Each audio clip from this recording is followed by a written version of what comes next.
नमस्कार किसान भाइयों बहनों, आप देख रहे हैं दूरदर्शन किसान गांव किसान कार्यक्रम में। स्वागत आप सभी का। मैं हूं आपके साथ अदिति शर्मा। हमेशा की तरह लेकर आए हैं हमारे तीनों सेगमेंट्स, खेती किसानी, हमारा पशुधन और कामयाब किसान की दास्तान। तो फिर आइए आज के अंक की शुरुआत करते हैं, जानते हैं इन तीनों सेगमेंट्स में क्या कुछ खास है।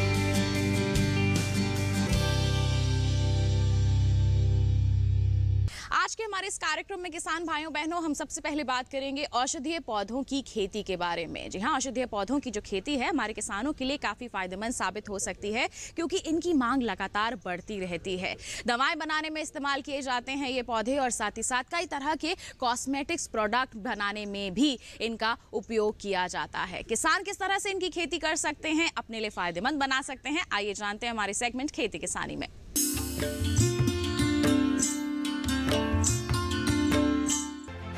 औषधीय एवं सुगंधित पौधों की खेती को अपनाकर किसान अपनी आमदनी को बढ़ा सकते हैं। इन पौधों की खेती अपेक्षाकृत कम उपजाऊ जमीन पर भी की जा सकती है। ये पौधे मानव स्वास्थ्य तथा पर्यावरण संरक्षण के लिए भी महत्वपूर्ण है। केंद्र सरकार औषधीय एवं सुगंधित पौधे की खेती को बढ़ावा देने के लिए किसानों को इन फसलों की खेती के लिए आर्थिक सहायता भी प्रदान कर रही है। अभी आप तुलसी की खेती भी लगा सकते हैं, क्योंकि तुलसी का मौसम है। तुलसी भी अनेक प्रकार की तुलसी है। अब जो हम पूजा में लेते हैं वो तुलसी अलग होती है, लेकिन बेसिल एक है जिसको कि सर्दी जुकाम या नजले में जो हम खाते हैं वो एक तुलसी होती है। तुलसी से आप मेंथा भी ले सकते हैं। तुलसी से यूजिनॉल भी निकलता है जो दांत की दवाइयों में इस्तेमाल होता है। और आजकल जो एरोमेटिक तुलसी जो आई है, जो ये बेसिल जिसको हम बोलते हैं, उस तुलसी से अर्क ऐसा निकलता है जिसको कि डिफरेंट कॉस्मेटिक प्रोडक्ट्स के अंदर उसको इस्तेमाल किया जा रहा है। जैसे माउथ फ्रेशनर हो गए या आपके जो परफ्यूम्स वगैरह हैं उसके लिए उसको इस्तेमाल किया जा रहा है। तुलसी के लिए भी आपको पहले अपनी नर्सरी लगानी पड़ेगी। तुलसी के बीज के लिए आप उसका जो अच्छी क्वालिटी का बीज है वो आप अपने आसपास के कृषि विज्ञान केंद्र से ले सकते हैं। वहाँ से बीज लेके आप नर्सरी लगाएं और फिर 20-25 दिन के बाद प्लांट्स को ट्रांसप्लांट कर दें। तुलसी का हो या कोई भी औषधीय पौधा है, उसमें बीमारियों का ज़्यादा असर नहीं होता, क्योंकि उसमें अपने ही इतने केमिकल्स होते हैं जो किसी भी बीमारी के कीटाणुओं को मारने में सक्षम होते हैं। तभी वो हमें औषधि के रूप में हम उनको प्रयोग करते हैं। तो आप तुलसी लगा सकते हैं, आप एलोवेरा लगा सकते हैं, एलोवेरा की खेती आप कर सकते हैं। और अगर आपकी कम ज़मीन है, थोड़ी ज़मीन है, तो आप मिश्रित खेती कर सकते हैं। उसमें आप कुछ पेड़ लगा सकते हैं। जैसे अगर मान लो आपका आम का बाग है या आपका अमरूद का बाग है या अनार का बाग है, तो बाग में तो पेड़ आपके 5-5 मीटर की दूरी पे लगे होते हैं। जो उसके नीचे की ज़मीन होती है वो ऐसे ही पड़ी रहती है। वहाँ पर आप जो है जैसे एक लाइन में अश्वगंधा लगा दिया या आपने एलोवेरा लगा लिया, तो आपको डबल आमदनी भी मिल सकती है। तो इस प्रकार से औषधीय पौधों की खेती ना सिर्फ आपको आमदनी, बल्कि आप उससे अपने घर के लिए भी जो ज़रूरत पड़े इमरजेंसी में आप दवाई के लिए उसको इस्तेमाल कर सकते हैं। जैसे एलोवेरा है, मान लीजिए कभी कोई हाथ कट जाता है या कहीं कोई जल जाता है, आप उसकी जेल को इमीडिएटली उस स्थान पर लगा दीजिए, तो जलने पर ना तो उसका निशान बनेगा ना उसका छाला पड़ेगा, और कटे हुए पे आप लगाएंगे तो वो अपने आप ही हील हो जाएगा।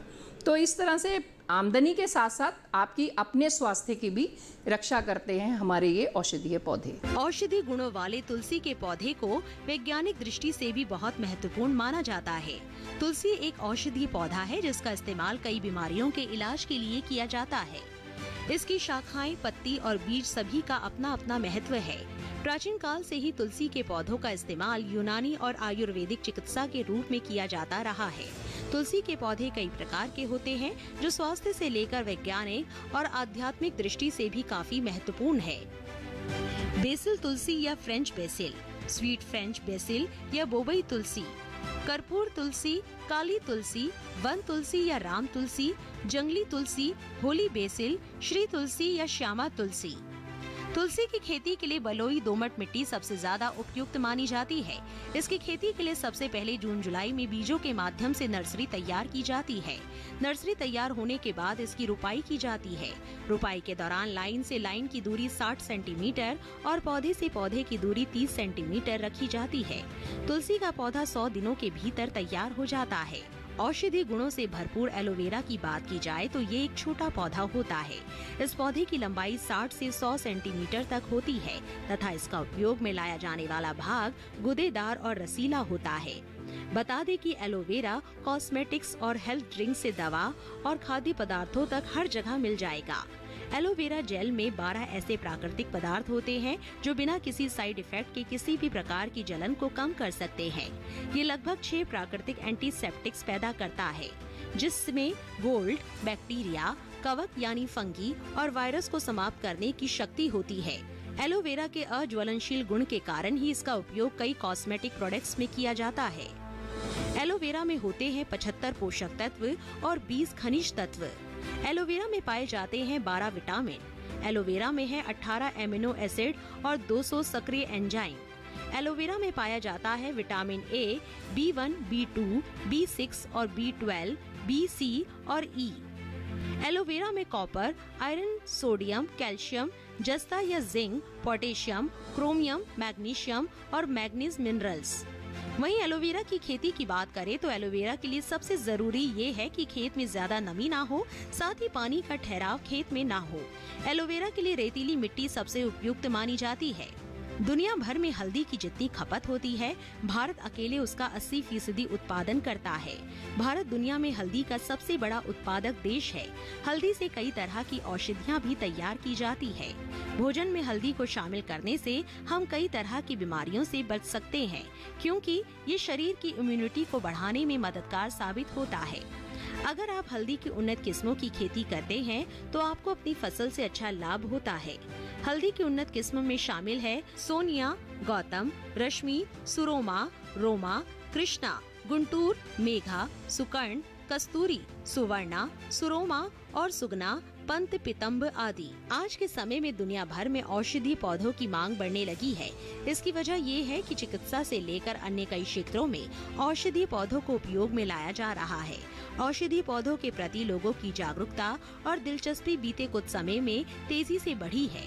इसकी बढ़ती मांग को देखते हुए किसान इन पौधों की खेती से काफी मुनाफा कमा सकते हैं, जो उनके लिए आत्मनिर्भर बनने की राह आसान बनाएगा।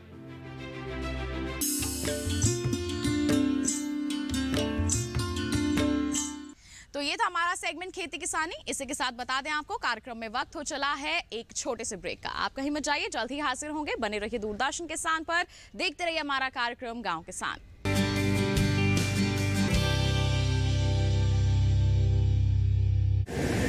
माँ कब आएगा? अभी आएगा। अरे बोलो ना माँ, कब आएगा? बोला ना, अभी आ जाएगा। ये ले, आ गया कुआं। अरे कुआं नहीं माँ, हमारे घर नल से जल कब आएगा? नल से जल? अरे गुड्डी, बहुत जल्दी आएगा पानी। जल जीवन मिशन आ चुका है। हम एक कदम उठाएंगे तो सरकार 10 कदम उठाएगी। सच? तुम्हारे मुंह में घी शक्कर।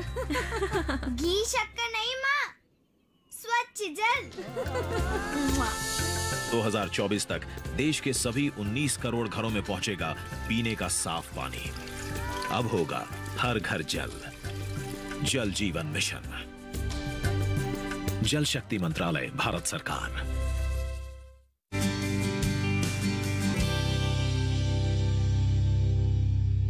ब्रेक के बाद दूरदर्शन किसान के कार्यक्रम गांव किसान में आप सभी का फिर से स्वागत। अब कार्यक्रम में वक्त हो चला है हमारा पशुधन सेगमेंट का, जिसमें आज हम आपको बताएंगे पशुओं में होने वाले लंगड़ा बुखार के बारे में, जिसे ब्लैक वाटर के नाम से भी जाना जाता है। बता दें आज के हमारे सेगमेंट में हम आपको बताएंगे कि किस तरह के लक्षण होते हैं, किस तरह की सावधानियां आप बरत सकते हैं जिससे हमारे पशुओं को बचाया जा सके इसके संक्रमण से। आइए इन तमाम जानकारियों के लिए नजर डालें हमारे सेगमेंट पर।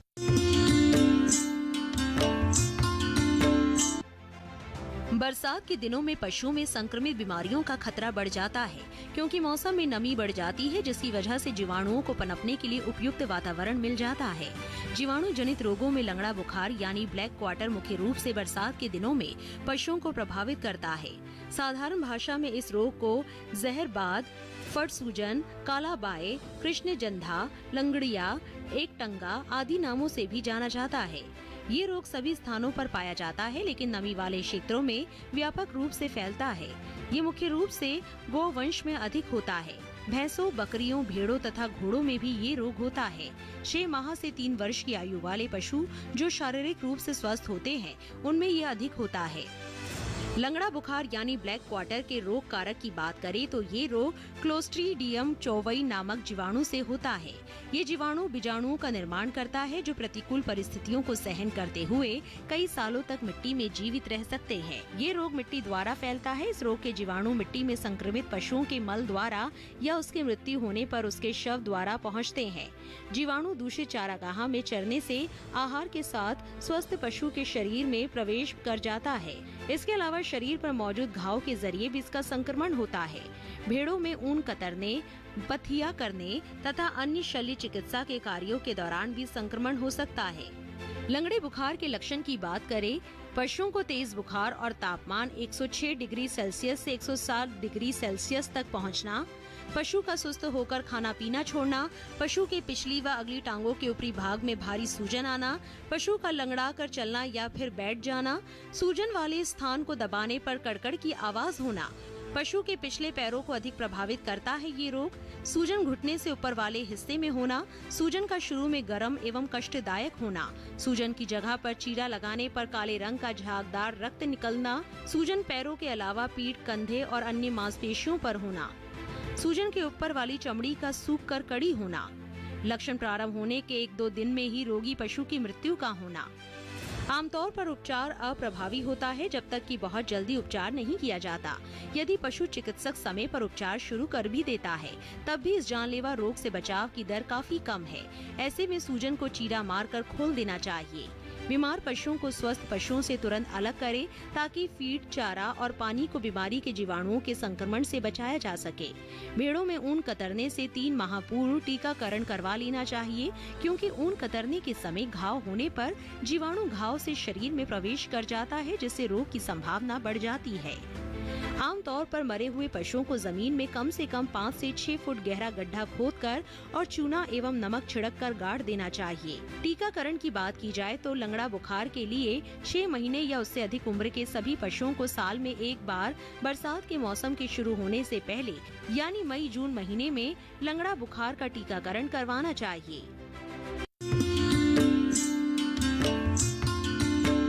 अब कार्यक्रम में वक्त है पशुपालक कैलेंडर पर नजर डालने का, तो फिर आइए जानते हैं क्या कुछ खास है इस माह के पशुपालक कैलेंडर में। अधिक गर्मी से पशुओं में लू लगना, जल एवं लवण की कमी, भूख कम होना एवं कम उत्पादन जैसे लक्षण देखने को मिलते हैं। पशुओं को धूप व लू से बचाने के उपाय करें। गर्मी में पशुओं को छायादार स्थान पर रखें एवं पानी की पर्याप्त उपलब्धता बनाए रखें। पशुओं में लवणों की कमी नहीं होने पाए, इसके लिए लवण मिश्रण निर्धारित मात्रा में दे या पानी में मिलाकर दे। दुग्ध उत्पादन क्षमता बनी रहे, इसके लिए पशु को संतुलित आहार दें। पशुओं के आहार में गेहूं का चोकर और जौ की मात्रा बढ़ाएं। इस माह में भेड़ के ऊन कतरने का काम कर लें। इसी के साथ कार्यक्रम में वक्त हो चला है एक और छोटे से ब्रेक का। आप कहीं मत जाइए, जल्द ही हाजिर होंगे। बने रहिए दूरदर्शन किसान पर, देखते रहिए हमारा कार्यक्रम गांव किसान।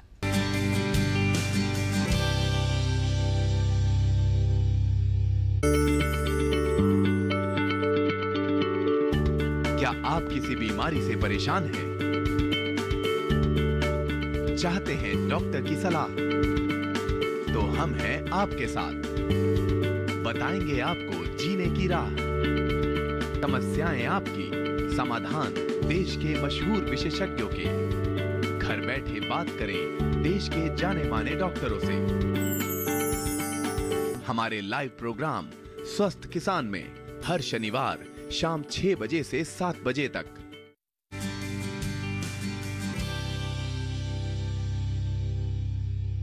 ब्रेक के बाद बाद दूरदर्शन किसान के कार्यक्रम गांव किसान में आप सभी का फिर से स्वागत। अब कार्यक्रम में वक्त है कामयाब किसान की दास्तान का, यानी कि मुलाकात करने का हमारे कामयाब किसान से।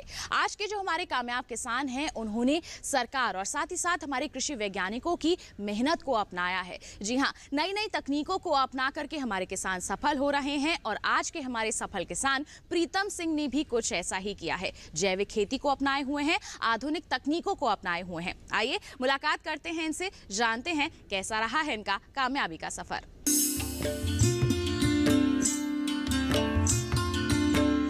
उत्तर प्रदेश के बुलंदशहर के एक छोटे से गांव में रहते हैं प्रीतम सिंह, जो पेशे से एक किसान है। प्रीतम सिंह अपने गांव के दूसरे किसानों को जब खेती करते देखा तो ये जाना कि पारंपरिक रूप से खेती करना बहुत ज्यादा लाभदायक नहीं है। हालांकि अगर खेती को एक व्यवसाय के रूप में किया जाए तो यही खेती आपको एक सफल किसान बना सकती है, जिससे आप अपनी आमदनी भी बढ़ा सकेंगे, साथ ही दूसरे छोटे किसानों को भी रोजगार दिया जा सकेगा। आइए प्रीतम सिंह की जुबानी ही जानते हैं कि कैसे उनका रुझान खेती की तरफ बढ़ा।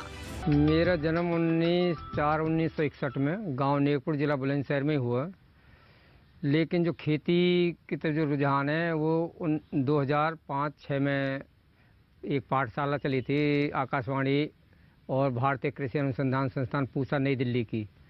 उससे जुड़ने के बाद में जब मैंने वहाँ नई टेक्नोलॉजी देखी, उससे प्रभावित हुआ। प्रीतम सिंह ने अपने अनुभवों से ये जाना कि फसलों को एक व्यवसाय का रूप दिया जाए। उन्होंने कच्चे माल को बेचने के बजाय तैयार उत्पाद को बाजार में बेचना शुरू किया, जिसकी वजह से उनकी आय में बढ़ोतरी हुई और आज प्रीतम सिंह एक सफल किसान के रूप में दूसरे किसानों के लिए एक प्रेरणा बन चुके हैं। प्रीतम सिंह के लिए बुलंदशहर उनकी जन्मभूमि भी है और कर्म भूमि भी। प्रीतम सिंह को हमेशा से ही खेतों में दिलचस्पी थी, लेकिन किसानों की खस्ता हालत को देखकर उनका रुझान खेती से हटता जा रहा था। प्रीतम सिंह को लगता था कि खेती करना जीवन को बेहतर बनाने के लिए अच्छा विकल्प नहीं है। हालांकि उनका बचपन शहर में बीता, लेकिन प्रीतम सिंह को ये बात तो समझ आ गई थी कि खेती को व्यवसाय के रूप में बदल दिया जाए तो इससे किसानों की आर्थिक स्थिति को बदला जा सकता है, जिसके लिए प्रीतम सिंह ने खेती से जुड़ी नई नई तकनीकों को जानना शुरू किया और दूसरे किसानों से भी इस जानकारी को साझा किया। गाँव में जो आदमी रहते हैं तो उनको शहर की तरफ ज्यादा रुझान है। बाकी मैं तो ज़्यादातर बचपन से लेके और 2005 तक शहर में रहे, तो शहर से यदि देखी जाए तो गांव की थोड़ी सी आर्थिक स्थिति की वजह से गांव में हम जो ज़िंदगी देखते हैं कि ख़राब है। बाकी रहन सहन गांव का बढ़िया है। सिर्फ आर्थिक स्थिति में प्रॉब्लम क्या है कि खेती जो घाटे का सौदा है, और घाटे का सौदा है किस लिए कि किसान को अपने उत्पाद तो कर लेता है पर उचित मूल्य नहीं मिल पाता है। और हमने उसी को व्यवसाय के रूप में जब ले गए तो 2 पैसे ज़्यादा कमाए, तो हमारे को तो शहर और गांव में कोई फ़र्क नहीं है। और आज शहर से बढ़िया स्थिति हमने गांव में ज़िंदगी जी रहे हैं। प्रीतम सिंह ने जब किसानों को खेती करते देखा तो उन्होंने ये बखूबी जाना कि किसानों के पास बेहतर बीज की कमी है, जिसकी वजह से खेतों में उगने वाली फसलों का अच्छा दाम बाजार में किसानों को नहीं मिल पाता। जब प्रीतम सिंह शहर में रह रहे थे तब वो पूसा इंस्टीट्यूट से जुड़े। वहाँ प्रीतम सिंह ने खेती से जुड़ी पाठशालाओं में हिस्सा लिया। यहाँ प्रीतम सिंह ने एक प्रतियोगिता में भी भाग लिया। यहाँ प्रीतम सिंह ने अपनी सूझबूझ और ज्ञान की वजह से इस प्रतियोगिता में खेती से जुड़े सभी सवालों के सही जवाब दिए और सही जवाब देने वाले कुल 50 किसानों में से लकी ड्रॉ के जरिए 3 किसानों को चुना गया, जिसमें से एक प्रीतम सिंह थे। यही समय था जब प्रीतम सिंह पहली बार पूसा इंस्टीट्यूट से जुड़े। प्रीतम सिंह ने पूसा इंस्टीट्यूट से जुड़कर सफल किसान की अपनी राह पर चल पड़े थे। प्रीतम सिंह ने पूसा से अच्छी गुणवत्ता वाले बीजों के रखरखाव और उसे उगाने की सही प्रक्रिया को जाना, जिससे उनका ही नहीं बल्कि उनसे जुड़े दूसरे किसानों को भी लाभ मिला। आज प्रीतम सिंह 2000 से ज्यादा किसानों से जुड़े हुए हैं और बीजों के संरक्षण का काम कर रहे हैं। जब इसमें आए तो 1 साल तो हमारे को परेशान हुई, पर हमारे को पूसा इंस्टीट्यूट में ऐसे साइंटिस्ट मिले कि वो हर मुसीबत में हमारे साथ रहे। उन्होंने इतनी हेल्प करी और आज हम जो इंडिया लेवल की जो बीज इंडिया प्रोड्यूसर कंपनी है वो उन्हीं की मेहरबानी और उसमें बड़े संतुष्ट हैं। और उसके साथ में हम 20 मेंबर के साथ में हमसे 2000 किसान पूरे इंडिया लेवल के जुड़े हुए हैं जो बीज का उत्पादन कर रहे हैं। प्रीतम सिंह ने पूसा से मिले ज्ञान और तकनीक को सिर्फ अपने तक सीमित नहीं रखा। उन्होंने दूसरे किसानों से भी इस तकनीक को साझा किया और उनकी आर्थिक स्थिति को दुरुस्त करने में उनकी सहायता की। प्रीतम सिंह ने दूसरे किसानों को ये समझाया कि अगर हम खेती को एक व्यवसाय के रूप में अपनाएंगे तो इससे हम आर्थिक रूप से समृद्ध होंगे और खेती के जरिए अधिक मुनाफा कमा सकेंगे। आइए जानते हैं कि कैसे प्रीतम सिंह ने समतलीय तकनीक को अपनाया और खेतों में पानी की बचत की। सबसे पहले हम 2007-8 में एक लेजर लेबलर बोलते हैं जिसे समतलीकरण बोलते हैं, वो हम सबसे पहले लेकर आए थे।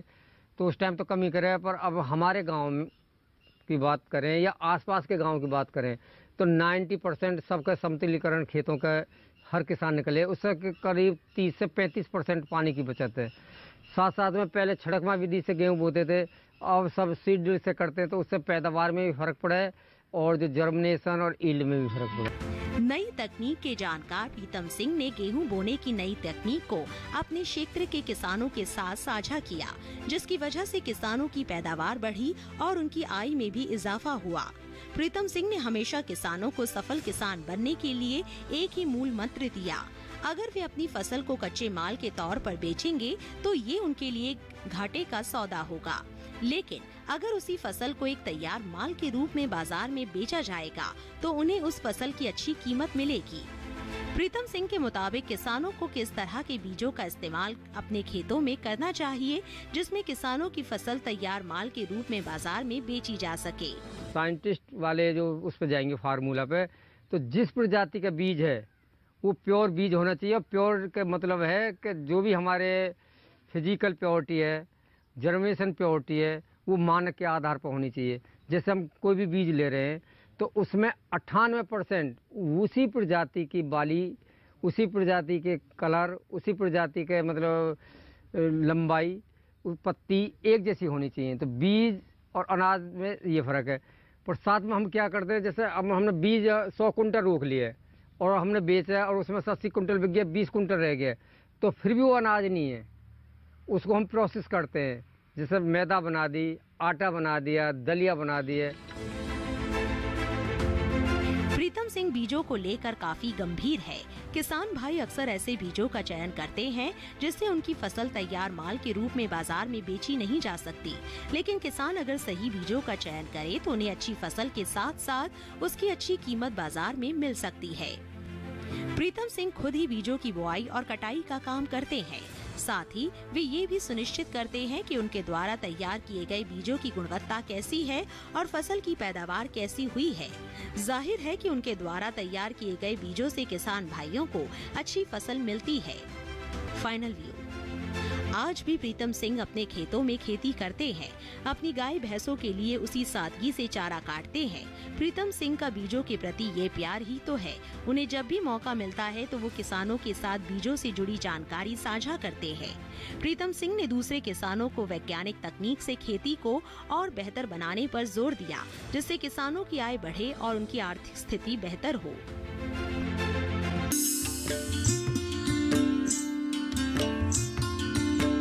तो ये था हमारा आज का कार्यक्रम गांव किसान। उम्मीद है आज के कार्यक्रम में दी गई जानकारियां आपके लिए जरूर लाभकारी साबित होंगी। साथ ही बता दें आपको दोबारा हमारा ये कार्यक्रम देखना है तो आप टीवी स्क्रीन पर दिखाए जा रहे QR कोड को स्कैन कर लीजिए, सीधा पहुंच जाएंगे हमारे YouTube चैनल पर और दोबारा हमारा ये एपिसोड आप देख सकते हैं। साथ ही आपको बता दें अगले अंक में फिर हाजिर होंगे आपके समक्ष कुछ अहम जानकारियां लेकर। तब तक के लिए हमें दीजिए इजाजत। आप बने रहिए दूरदर्शन किसान पर।